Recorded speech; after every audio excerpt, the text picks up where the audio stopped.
Assalamualaikum warahmatullahi wabarakatuh. Sebelum lanjut video ini mari subscribe dan nyalakan loncengnya supaya kami bisa belajar bersama-sama lagi.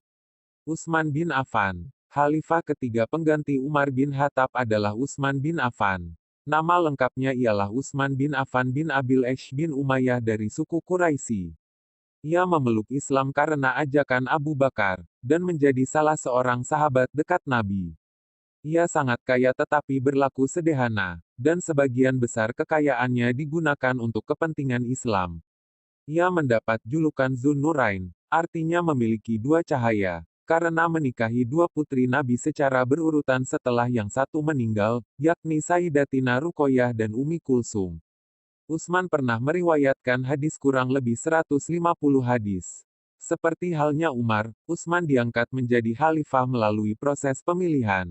Bedanya, Umar dipilih atas penunjukan langsung sedangkan Utsman diangkat atas penunjukan tidak langsung, yaitu melewati badan syuro yang dibentuk oleh Umar menjelang wafatnya.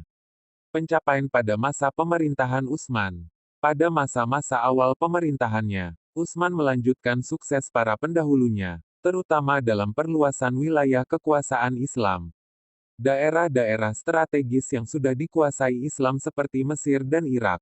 Karya monumental Utsman yang dipersembahkan kepada umat Islam ialah penyusunan kitab suci Al-Quran.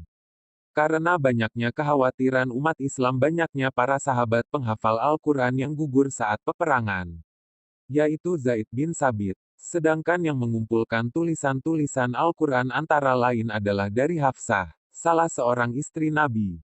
Kemudian tim itu membuat beberapa salinan naskah Al-Quran untuk dikirimkan ke berbagai wilayah kegubernuran sebagai pedoman yang benar untuk masa selanjutnya.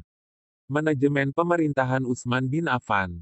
Khalifah Utsman berusaha menjaga dan melestarikan sistem pemerintahan yang telah dititipkan oleh Khalifah Umar. Surat yang dituliskan Khalifah Utsman mencerminkan pelestarian tersebut. Khalifah Umar telah menentukan beberapa sistem yang tidak hilang dari kita, bahkan melingkupi kehidupan kita.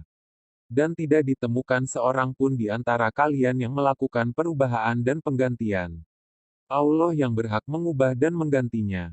Di awal kekhalifahannya, umur Utsman relatif tua. Akan tetapi, di saat umur khalifah melebihi 70 tahun, beliau masih sanggup memberangkatkan pasukan perang. Bentuk manajemen yang ditetapkan dalam pemerintahan Umar tercermin dalam pengumpulan mushaf Al-Quran menjadi satu dikenal dengan Mushaf Utsmani.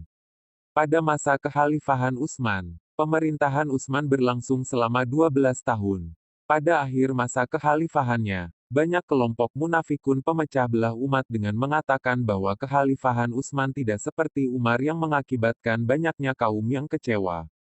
Pada tahun 35 Hijriah atau 655 Masehi, Utsman dibunuh oleh kaum pemberontak yang terdiri dari orang-orang kecewa itu.